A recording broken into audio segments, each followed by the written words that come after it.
Payroll checks, we cash up to 300. Did you say 300 for a payroll check?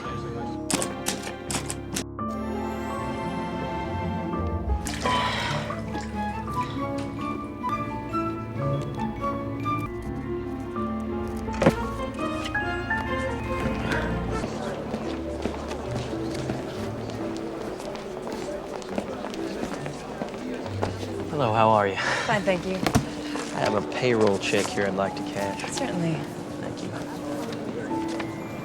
Excuse me. I'm sure you hear this all the time, but you have the most beautiful eyes I have ever seen. Yeah, I do get that all the time. How would you like it?